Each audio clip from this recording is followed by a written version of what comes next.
Every lottery ticket purchase keeps education in our state moving forward.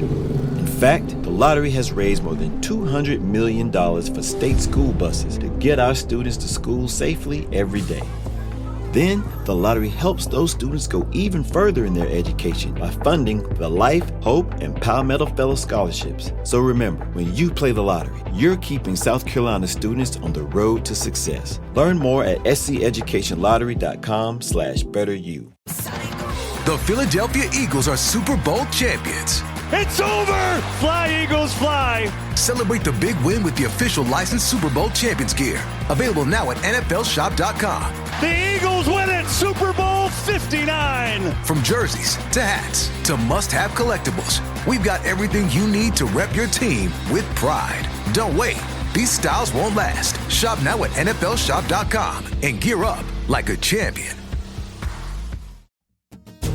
Hey, I'm Don Wildman, and on American History Hit, my expert guests and I journey across the nation and through the years to uncover the stories that have made the United States. From first flight to first ladies, from stitching the Star-Spangled Banner to striking gold in California to shooting for the moon with Apollo, we've got you covered. Catch new episodes of American History Hit, a podcast by History Hit, every Monday and Thursday wherever you get your podcasts.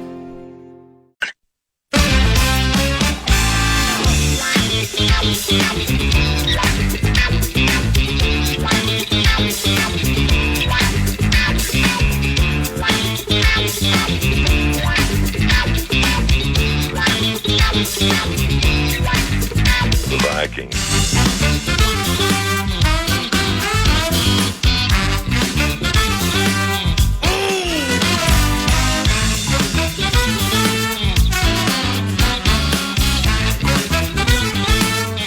Time for two more. 9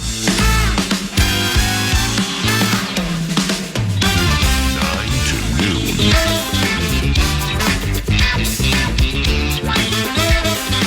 Just listen.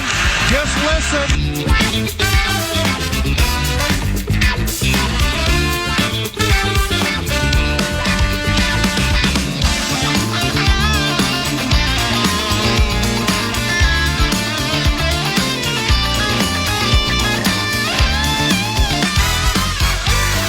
NFL Draft.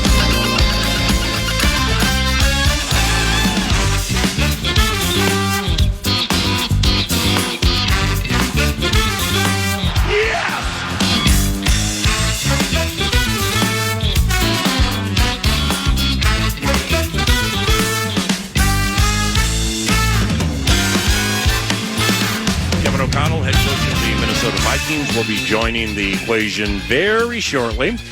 We got the 5-minute warning 3 minutes ago. What's compelling to you with the 2024 NFL Coach of the Year? Well, the quarterback position obviously is very compelling, and you know you're not going to get any insights here or any bombs dropped or anything like that. But just the thoughts on that position, thoughts on the running back position. You know, I think Aaron Jones brought not more than we expected, but there's some aspects of the offense I think that he really helped accent what they wanted to do. And then the rest of it is just defensively, free agents and the need for bodies on that side of the football. So, Right. But business, other than that, just what are we going to do? When Kevin joins, this time last year, we didn't hear much about offensive lineman Michael Juergens.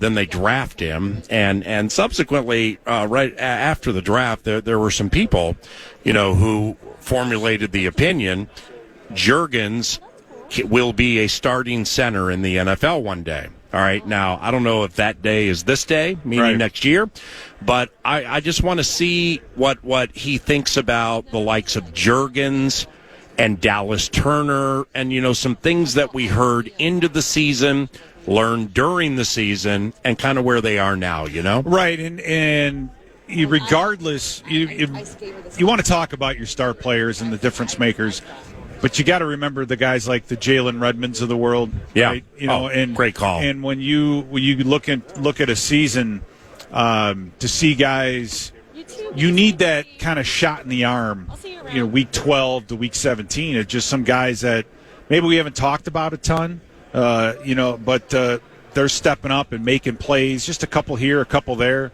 That's what you need. You need the younger players to develop, right? The old saying, your potential is going to get me fired, but they got to start realizing some of it. And how you go about finding these guys is it's a little different. It's not so straightforward, but you need them nonetheless. Yeah. We were fortunate to avoid the injury bug, so we didn't have to dig too deeply in our depth. But the move to bring in Robinson was huge for this team. So just how is that? How is that looking at the left tackle position? How is he doing? Is his health where checking all the boxes? Yeah. We'll see. We'll see on that too. Think 3 decades ago for you. Whether it's playing in the league, coaching in the league, or calling games into your, I believe, 19th season, 19th season on the Vikings radio network. Just how much things have changed here with the combine and everything, man. It's just the whole league, the landscape, It's they've accepted with open arms the media side of this whole thing, right? Because it used to be very secret squirrel around here. It used to be very top, hush hush, no media. Agents couldn't even really get in the building. You had to meet them across the street in the hotels. Very, very informal. Literally walking around the hotel and grabbing guys and pulling them in for interviews. It was a little bit of the Wild West back then. And the other thing that blew my mind was St. Elmo's was the OK Corral. Right. These players are here for 4 or 5 days. I know. Back in the day, you got here in the afternoon, you went through all your physicals that night, and the next day you were out there running your 40 and you were on a plane home. Wow. One night that was it. They didn't want to spend 4 nights for every player that was here. Plus, you had a roommate along the way, so you actually weren't by yourself in a room. You had a roommate. So things have changed quite a bit over the last few years. Yeah, there he is. It's I'm sure he's going to be real comfortable hearing this for the 900th time. It's the 2024 NFL Coach of the Year. Seriously, it's super, super cool, man. It's Kevin O'Connell, 2024 NFL Coach of the Year. And, even though things ended, and I've heard some of your interviews, around the Super Bowl and stuff like that, where you're like, I've watched back the Detroit game and the Rams game more than 10 times each, something like that. So there is a masochistic that side. number has grown, by the way. Has it still? Well, it's even though it ended like that, Liam Cohen. Yeah, there he is. Don't leave Duval. Don't leave home without him. All right, 3-2. Even though it ended negatively, thank you for as the leader, and I know that it's the ultimate team game, and a lot goes into it. Free agency was great last year, stuff like that. So from there to the end of it, ended negatively. There were so many positive steps taken last year. If you can just take a deep breath and stop watching that Detroit and Rams stuff and recognize the positive steps that were taken were kind of exponential. So thank you for that. We really enjoyed ourselves. And what positive steps did you see now that you're able to settle in a little bit? Yeah, well, first of all, good to be on with you guys here. Always enjoy seeing you. Appreciate you making the trip to wonderful Indianapolis. But yeah, I just, in reflection mode, I always think it's important, to work backwards from the things that you personally, can improve on. And there's 1,000 things that I want to continue growing in my role. My role leading our coaching staff, obviously with a great group of players. Our team in 2024 was as unique of a football team as I've had a chance to be around. I remember it like it was yesterday, being in the office a few days before training camp started, PA, and deciding that I believed in this team. And I'd been telling them throughout the spring, this is the steps we need to take to prepare ourselves for the opportunity to have a great training camp. But it was upon us. It was here. And I really put a lot of thought into that first team meeting of, in a lot of ways, defiantly challenging them to believe what I believed. Talked to a few of our leaders, Harrison Smith and Justin Jefferson and different players, C.J. Ham, Andrew DePaula, and I said, look, I'm going to be leaning on you guys from the moment this meeting ends to echo this message on a minute-to-minute basis for the next 7 months, really. And it will not stop. It will not change regardless of how, whatever bumps in the road may lie ahead for us.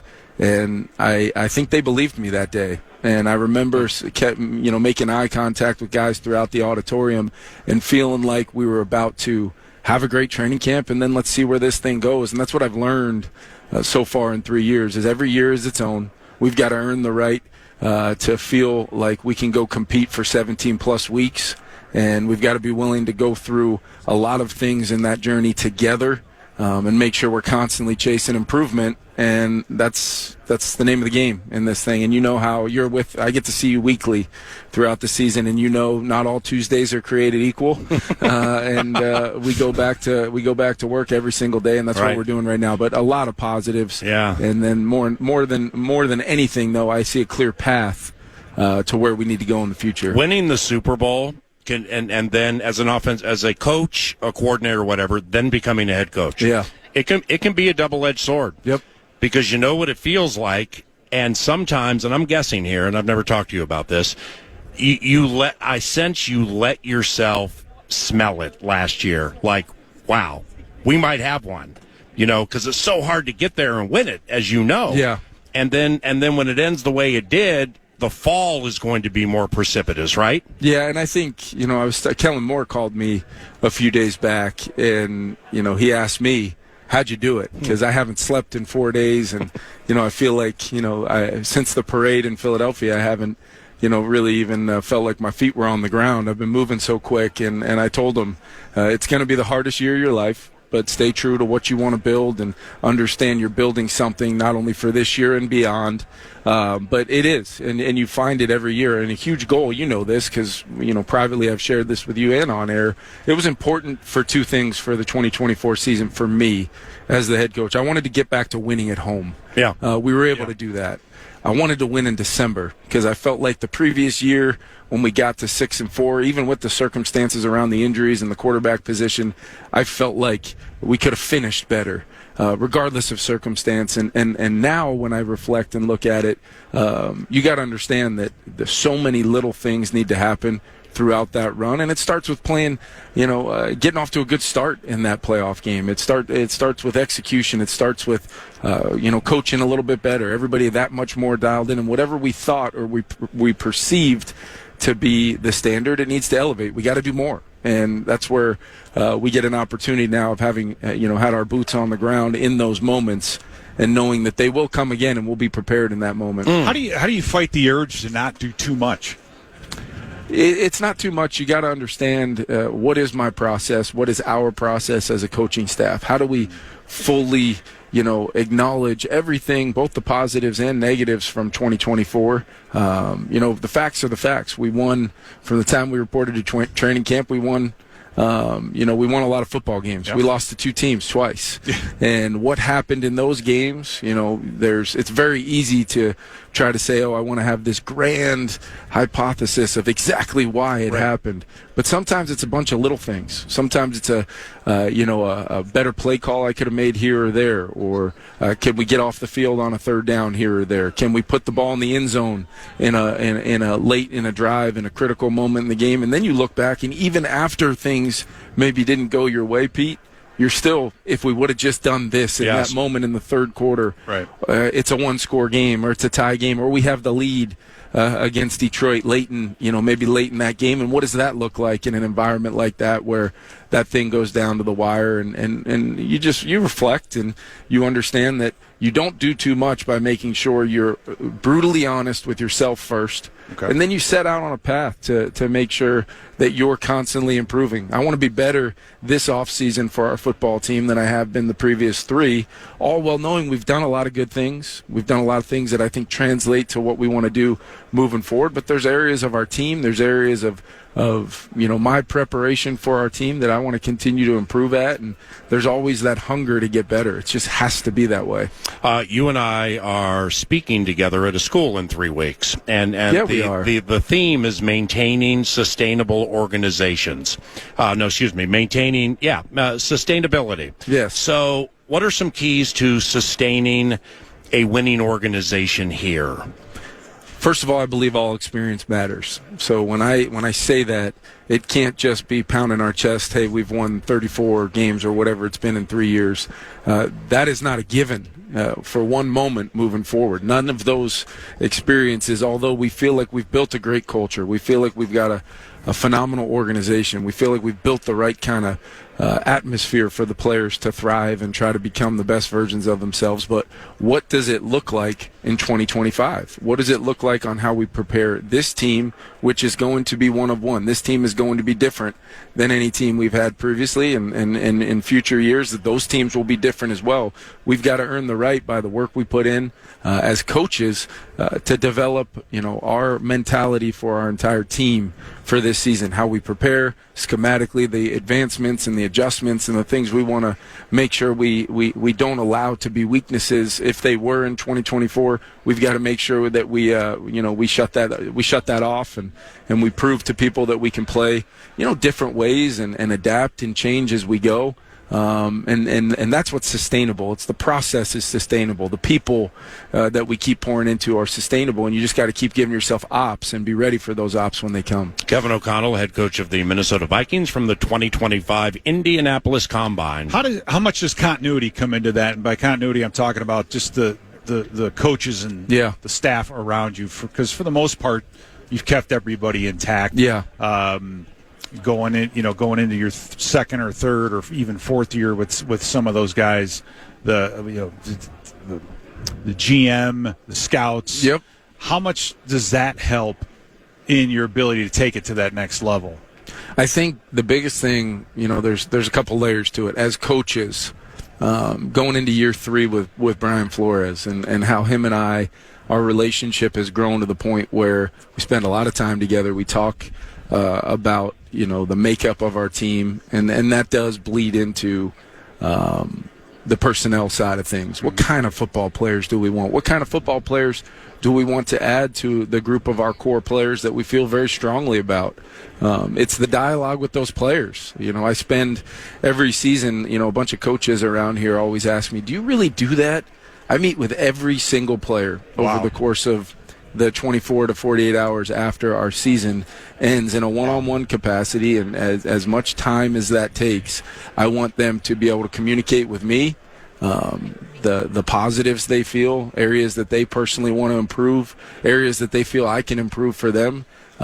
It's all about that personal responsibility of me being authentic and myself every single day and delivering that in a way to our players where they want to engage in that sort of dialogue. Because I know every year I have a 100-page notebook I start out those meetings with, and it's full by the time that we wrap up, and I'm exhausted after that because each and every one of those guys, it's one meeting for them. It's 70 plus for me when you consider IR guys, practice squad guys, and everything. But you get a great picture of exactly the truth. You find the truth of how guys are viewing what it's like to be a Minnesota Viking, what their own individual path is going to look like, and then I can challenge, some of our best players.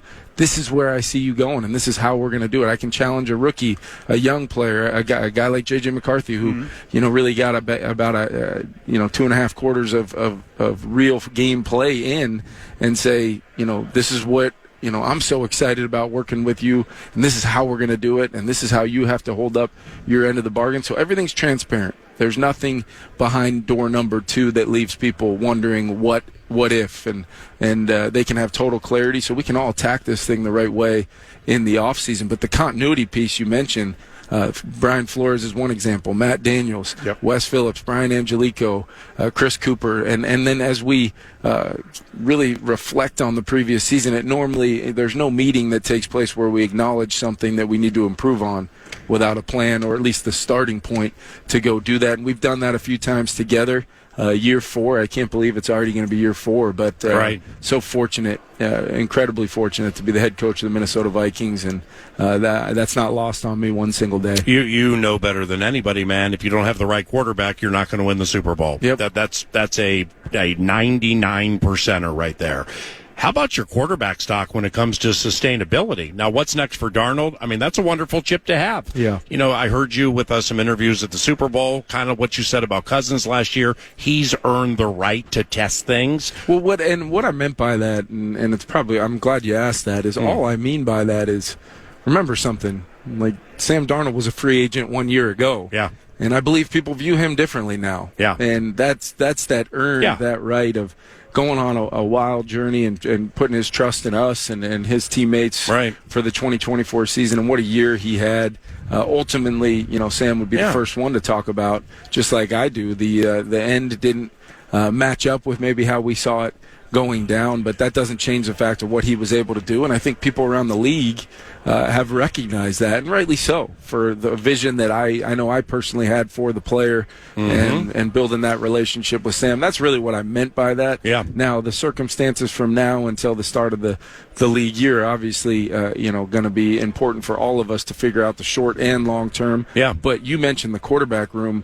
I believe, a quarterback, that depth chart and that those bodies in that room are very, very important. And the fact that we finished the year with the type of room that we had, both the youth, the success currently of Sam, a guy like Daniel Jones coming in, and then knowing where J.J. McCarthy's at, like I said, you just feel fortunate because there's a lot of teams who would sign up to trade spots with us right now in regards to their quarterback room in the landscape of both the present and the future. And where I was going with Sam is that relationships, have to go to the side a little bit this time of the year. I mean, it's, you players and coaches can't say it's a business and hear it out of one ear and then not hear the rest of it out of the other. So that's what I'm getting at now. Is not only do you have a quarterback who was incredibly successful last year, you also have a chip. There's a potential chip there too, or maybe it's a quarterback for another team. But then you have McCarthy. But Daniel Jones is so fascinating to me, man. He's a free, and he's going to, he's set to free agency too. So who knows where he'll be? Hopefully here. But it's with Daniel and the time he got to decompress. Yep. Like Sam got that full year in San Francisco to learn from some of the best in the meeting rooms and stuff. Well, Daniel got a chance to turn out a little bit, go out to pasture for a little bit, and just be a person. You don't have to be a New York-based high-pressure quarterback. Yeah. What did you notice about him during that time? Well, I'm glad you kind of presented it like that because that was very similar. I spent a lot of time, talking to Daniel and the word recruiting is the wrong word because that would not be authentic to my love of the quarterback position and ultimately what I wanted to provide for him was a really 2 or 3 part process. The first part was decompressing and just taking a step back, being around Josh McCown and those quarterbacks in the meeting room, spending some time one-on-one with me, just observing a different way of doing things and our way of doing things. And that's why I thought it was very important to try to get him there because, you mentioned Sam's time in San Francisco and his journey from his first team to inevitably his 4th team with us this year. There was time. Daniel, because of how things went down, was now in the middle of a season at which he went into the season as the starting quarterback in a huge market, pressure-packed market. Let's take a step back. Let's just be right where our feet are planted today and have a great day here and acknowledge and really, take a page out of my failed quarterback journey scrapbook of the one thing I never did was miss an op to observe Bill Belichick, Tom Brady, what we did in New York when I was with the Jets, being around, different ways of doing things. And I said, you are going to be a successful quarterback in this league. I know it. I believe it in my heart. But this is a critical time for you to take a step back. And then right about 3, 4, 5 weeks into that, he started to really feel like, okay, I'm comfortable here. I like it here. Now it was about, hey, let's get you ready in case you were called upon to go in the football game and play for us. What would that look like? And then the third part of that is now the sequence we're in now where he's going to go through a process to try to figure out what the best foot forward is for him in regards to where he'll play next year. And, I'm a big Daniel Jones fan and have really, really enjoyed getting to be around him. And, I think I speak for everybody in our organization when I say, although he didn't ever step foot and play for us, it was still an incredible positive experience for us, and I believe it was for Daniel. Yes, sir. Speaking stay with the Joneses, Aaron Jones. I went back, and you get a chance to watch. I mean, obviously not as much as you do, but I was surprised at the number of, let's say, 15 to 10 to 15 yard plays that he was responsible for, especially even out of the backfield. Yep. And then you take he's a bit more important to this offense, I think, than the numbers, even though he had the best year of his career. But he's still a very important part of this offense, is he not? He absolutely is. Aaron Jones, I was actually in a roundabout way, not very far from where I'm sitting now, when the idea of Aaron Jones, first was planted in my head last year. Mm-hmm. And I could tell you from that point forward, what I envisioned for Aaron came totally to fruition based upon, first and foremost, he's one of the greatest human beings I've ever met, in my NFL journey.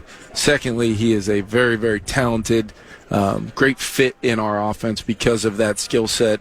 He's not the biggest guy in the world, but he does he very rarely gets tackled on first contact. He very rarely doesn't find the yards that are there for him, and we've got to continue to do a better job creating more yards for him. And then his role in the pass game, and we threw him high cross routes, go balls. He caught, he had some huge third and long conversions where we're just trying to get the ball in his hands and create a path for him to go get 12, 13, 15, whatever it was that we needed. And then people don't give him enough credit for his ability to step in there and put his face on somebody in pass protection. His pass protection, that was kind of something you noticed from his years at Green Bay. Yep. Was, hey, if you can blitz him and keep him in the backfield, that's a good thing. Yeah. But he really got better as a pass protector over the with his time with us, from what we remember from Green Bay. And then we got a great impact from Cam, and obviously Ty had his moments as well. But Aaron Jones was really the featured back, and for the better part of his career, he's really been a 1A, 1B with somebody. So to have a career year, both really in the all-purpose yard phase, rushing from a standpoint of what he was able to do, and he was able to overcome some things throughout the year where he showed toughness. He showed his ability to maybe not have a full week of preparation, but go out there and play lights-out football when we needed him to. He had a huge, huge impact on our organization. I'm glad you asked about him. You have your press conference coming up soon, and I've wanted to ask you this for a while, but I wanted to do it in person. You've said a bunch of times, your season closing press conference, the one in Arizona with a PFT, just all the stuff that I've seen over the last month and change, that the way you put it was, and I have to be better. So you'll finish the sentence, and I have to be better, and I have to be better. When you say that, what do you mean? I just mean it always will. I hope people understand, and I think you do. You know me well enough by now to know, like, when I say things, I mean them. Yeah. But at the same time, like, there's got to be a follow-up and a reflection that goes with saying something like that. It always has to start with me, from a standpoint of chasing improvement, growing in my role, making sure, am I doing everything I can to make every single person in our building feel like they are improving, feel like they are working towards that common goal, feel like they are taking on the persona, what we want in our organization, of trying to do things individually to the best of your abilities to help a greater goal, help the person, the player next to you be better at their jobs. And that's how team football gets created. And it has to start with me. And our players know this because I'm honest with them. I never stand before them and tell them anything that is not truthful or factual or not authentically what I really believe. And it's going to always start with me. And that's just the way I believe, leadership should be, not because it's, in a book somewhere. It's because I believe that that's the best way for our organization to be at their best. Is the head football coach better be constantly trying to grow, adapt, improve, and ultimately chase the things that we talk about chasing, which are very important to our fans, to our ownership, to everybody in our organization, which is we want to continue to have opportunities to chase a Lombardi trophy. And to do that, PA, as you know, it's a very hard thing to do, but I do believe that is not a stealth expectation. That is not a goal outside the framework of what we can accomplish, and it's what we work every day to do. And now with the off season, there will be changed, not only with players, but your assistant offensive line coach is gone. Strength and conditioning moves to Carolina. The one I want to hit on is I saw so many wonderful surrogate big brother, little brother interactions between you and Grant Udinski. Yep. And not a lot of people know Grant's name unless I'm talking about, hey, this is the one that works with Jaron Hall or works with Daniel Jones on Fridays. And after Kevin talks, I see him for a half hour. And Grant's super, super sharp and super adventurous. And he's become the offensive coordinator for the Jacksonville Jaguars. Yep. And how did you see that coming at such a young age for him? It doesn't surprise you at all, does it? Well, I tried to keep him a secret for as long as I could, but we found out the hard way that maybe folks listening at home or Vikings fans maybe didn't have a great appreciation for Grant, but I found out the hard way the NFL certainly did. I think he interviewed for 5 coordinator jobs. He's still a very young coach. He hadn't had the opportunity to run his own position room yet, and now he's the offensive coordinator of one of 32 teams in the world, and Grant's incredibly prepared. One of the smartest football coaches I've ever been around. Really, really enjoyed our journey together. Believe it or not, 3 years ago, I brought him in really as the chief of staff, where I envisioned a job where as a first-time head coach, trying to also be a play caller, build an offensive system, build a team, and be available to everyone. I knew I would need kind of that right-hand man from a football standpoint, too. So Grant and I, if you logged all the hours that him and I spent one-on-one together, Leo O'Connell might be starting to question, who's the most important person in my life just based on that. So, and your father, Bill, who's listening now. he texted me. He told me. We both know he is. Right. But I would tell you this. I'm so proud of Grant. His football journey, where he's at now, and now he gets to work with some great people. We saw one of them walk by a few minutes ago, Liam Cohen, and he's going to be a huge asset for the Jacksonville Jaguars, and one that, I know Wes and the rest of our offensive staff, we're going to miss him, and we've got to make sure we, find the best path to try to replace some of Grant's value that we had, which was tremendous. Ekstrom and NFL media guy are all over me right now. Your press conference is right around the corner. I have to ask you this. From a media standpoint, we hear a lot of interior defensive line running backs really deep in this draft. Yep. Do you find that to be accurate? Yeah, from what you know now. With free agency and the process of kind of working through our own team, I'm really diving into the draft now, and I can tell you, we had a great start to our formals last night. Our interview process here, all D linemen, and they were fantastic. Early indications are, on first watch of some of these running backs, there's some really quality players that, throughout the draft. I think there's a lot of different versatile types on the offensive line as well. So I think it's going to be a critical draft. We don't have obviously a lot of picks, but we're going to make the picks we do have count. And look forward to seeing how it all shakes out. But Indianapolis, always part of the process. Look at them. I'm getting admonished now by the NFL. We have to go. Well, I'm glad you're watching a lot of college film, okay, because that takes you away from the Lions and Rams debacles last year and not watching that 15 and 20 times each, okay? Well, now that you just brought it up, I'm going to head back and watch it one more time. See you, bud. Appreciate it. Thank you, guys. Appreciate it, Coach. NFL Combine, this is the 2024 NFL Coach of the Year right here on FM 100.3 KFAN. It's Kevin O'Connell. And we will have more to offer after this. The Philadelphia Eagles are Super Bowl champions. It's over! Fly, Eagles, fly! Celebrate the big win with the official licensed Super Bowl champions gear. Available now at NFLshop.com. The Eagles win it! Super Bowl 59! From jerseys to hats to must-have collectibles, we've got everything you need to rep your team with pride. Don't wait. These styles won't last. Shop now at NFLshop.com and gear up like a champion. We thank Kevin O'Connell for joining us from the Indianapolis NFL Combine, and we segue to a division rival, a border rival, the Green Bay Packers, and chatting with Bill Michaels, one of our very favorites with the Wisconsin Sports Network. Bill covers the Green Bay Packers in second to none fashion, and you can follow him via the tweet machine at Bill_Michaels.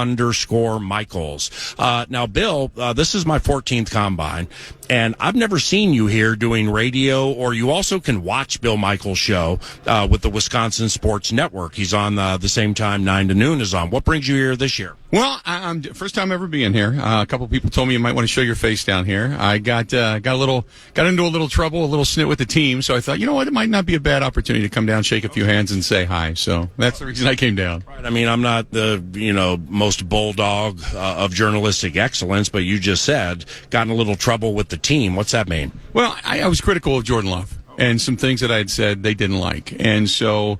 I was really honest. I made a comparison between him and Jeff Blake. I thought some of the reads that he had this year were short. There were 2 reads 2 years ago, and the third read, and some of the guys that were wide open this year, he kind of missed and was a little bit slow to read. So I said it kind of reminded me of Jeff Blake in his second year. Once the NFL starts to figure you out, you now have to adjust, and he didn't do a good job with that. Part of it was the injuries through half of the season, but the other part of it, I said the mental side of it, now you got to figure out. So we'll see what year 3 holds.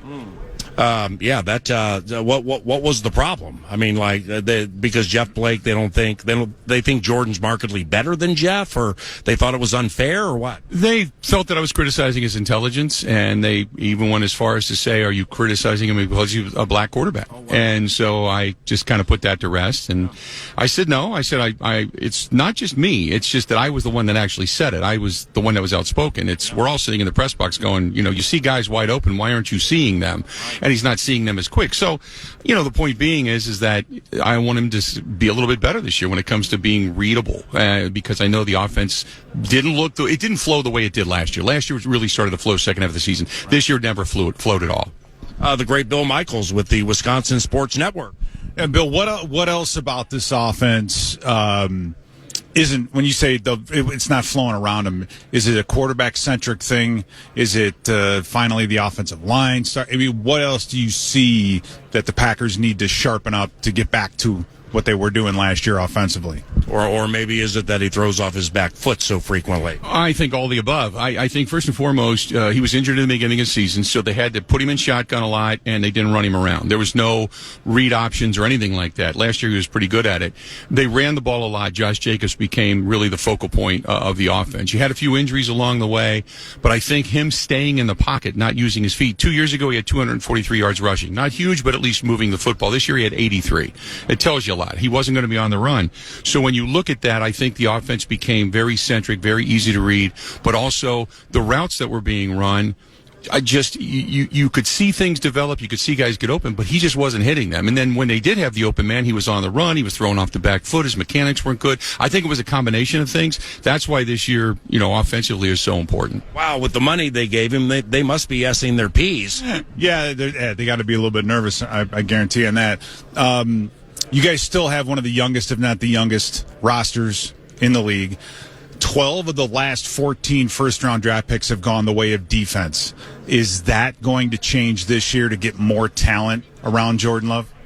I think 2 things that they have to get. They got to get wide receivers and maybe a little depth on the offensive line, but for the most part, you're going to go back to defense. You need an edge rusher. You need depth in the secondary. You could probably use another linebacker. Edrin Cooper really burst onto the scene. Quay Walker's coming off an injury, but it sounds like they're going to get rid of Jair Alexander. Eric Stokes, who was their first-round draft choice, who had the bad ankle injury, really never recovered from that and didn't look good this year. Keyshawn Nixon wants to be the cornerback number 1, but he wasn't even that great as a nickelback. So they need depth in the secondary. So I think you're going to see another defensive-heavy draft this year unless they fix 1 or 2 of those holes via free agency or a trade, which is still a possibility. Well, what Bill Michaels, at Bill_Michaels, from the Wisconsin Sports Network. Paul Charchian and Bill are really good friends, and I met Bill through Charch, gone on his show a million times. Great to have him here with us 9 to noon at the Indianapolis Scouting Combine. The center, Josh Myers, is a free agent. And per the metrics people and some things that I've read, I guess he had kind of a shaky season. I've always looked at the Ohio State guy as maybe not one of the better centers in the NFL, but trustworthy and reliable. If they lose him, how much do you think that'll impact their moving company? That's a great question, because Zach Tom can play center, but he became one of the better right tackles in football. So that's one of the problems. Then you've got, obviously Jordan Morgan, who was a first-round draft choice last year, who was more of a guard than he is a tackle. So could he move to guard? Could he play center? Because that could be a question mark as well. Josh Myers was good. I don't think he's payable good, but he was good. So I think that's the reason they might go again, depth on the offensive line, move a few guys around. All right, time for 2 more with Billy, Pete. watching film on the Packers, you guys have probably, as a collective group, one of the best defensive fronts in the league. How is that group starting to gel? I mean, I guess from the first person you put on the field to the last, it's still a pretty good group, but a couple of them are starting to get a little bit up there in age, are they not? And TJ Slayton is a free agent. Yeah, TJ Slayton, who I thought had a pretty good season last year, he's a free agent. Whether or not they bring him back, we'll have to wait and see. But Devontae Wyatt started to come on. This will be going into his third year. You got Quay Walker at linebacker, who was really starting to play well before his injury, but Edgerrin Cooper burst onto the scene. That guy jumps off the film at you. But Lucas Van Ness was a disappointment. That was their first-round draft choice a couple of years ago. And what they really wanted to do when they brought in Hafley was rush forward, much like we saw with the Philadelphia Eagles against Kansas City in the Super Bowl. Just rush forward and get to the quarterback and put pressure. They weren't able to do it without mixing and matching and stunning guys and bringing blitzes. They got to find somebody off of that other edge, whether that's via trade, free agency, whatever, but they got to find a bona fide, because you guys know as well as I do, a young edge rusher coming into the league has a move or two. You need, Reggie White told me years ago, you need 16. So if you don't have 16, you don't have a move, So they need a guy that's going to come in and kind of lead the defensive front, because Rashawn Gary's still good, but he's not great. But they need a great guy on the opposite end that's going to make everything flow. All right, my final question is a two-parter. With all the coaches the Lions lost, do you think that will impact? They lost the coordinators, a bunch of coaches, Ben Johnson now with the Bears. Do you think that will impact the Lions next year? Secondly, how much run do you think Ben can get out of the Bears with all these draft picks and his innovative nature offensively? That's a great question, because they always say, players will tell you, it's the Jimmies and Joes and not the X's and O's. So if it's truly that, then we know they shouldn't miss a beat, because Detroit is a hell of a team, and they're stacked, and they're going to get better defensively.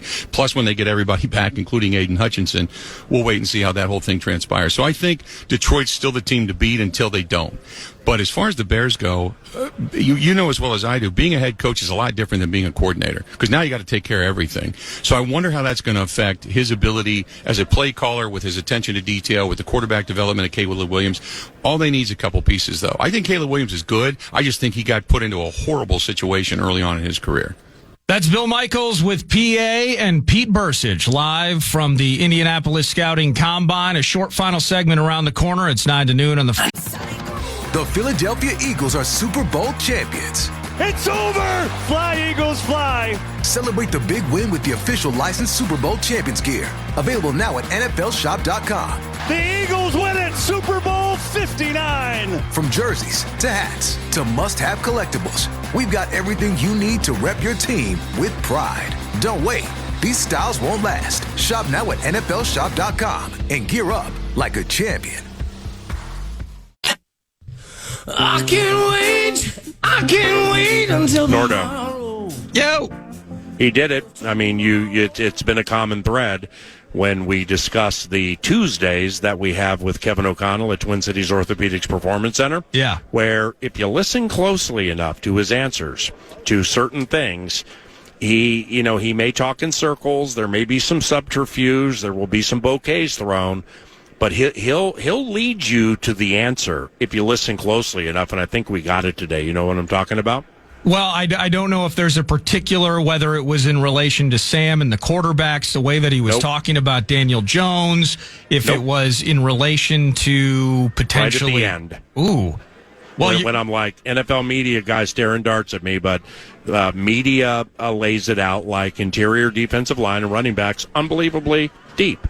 Okay, so that's where it started. Yep. And then he's like, I'm in free agency. I'm starting to get into this rookie tape now. And yes. But then he just segued to, and I'm starting to watch a lot of offensive line. Oh, there we go. 24. Yeah. Here we go. Gray Zabel. Gray Zabel, Tyler Booker, let's go. So that, he volunteered it. Yep. We didn't ask, but that's an OCN, an O'Connell nugget, no doubt. Oh, I love great that. job today. Appreciate you, man. Great job. You guys out there. Have fun in Indy. Yep, and day 2 of NFL Combine coverage on KFAN is tomorrow. It'll feature former Vikings head coach Leslie Frazier, former Vikings offensive coordinator, 2-time NFL Coach of the Year Kevin Stefanski. Adam Schefter should be on the radio show tomorrow. along with Kwesi Adolfo-Mensah, general manager for the team, plus much more. That was an absolute treat. Thank you very much for listening. For Pete Bursich, everybody with the Vikings Entertainment Network, and producer Nordo, I'm Paul Allen. Have a great day. If it's good news or money, leave a message. Podcast today's Paul Allen Show, or listen back to previous show and interviews by going to the iHeartRadio app or KFAN.com. The lottery is not about getting rich. It's about helping people, and it always has been. The lottery is what helped raise the Great Wall of China, build the roads of Rome, and today, in South Carolina, it's what generates millions of dollars each year for scholarships like the SC Hope, Life, and Palmetto Fellows. The South Carolina Education Lottery is investing in you. Visit sceducationlottery.com/betteryou to learn more. The Philadelphia Eagles are Super Bowl champions. It's over! Fly, Eagles, fly! Celebrate the big win with the official licensed Super Bowl champions gear. Available now at NFLshop.com. The Eagles win it! Super Bowl 59! From jerseys to hats to must-have collectibles, we've got everything you need to rep your team with pride. Don't wait. These styles won't last. Shop now at NFLshop.com and gear up like a champion. Hey, I'm Don Wildman, and on American History Hit, my expert guests and I journey across the nation and through the years to uncover the stories that have made the United States.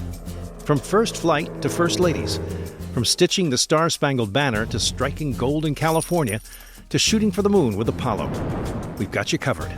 Catch new episodes of American History Hit, a podcast by History Hit, every Monday and Thursday wherever you get your podcasts.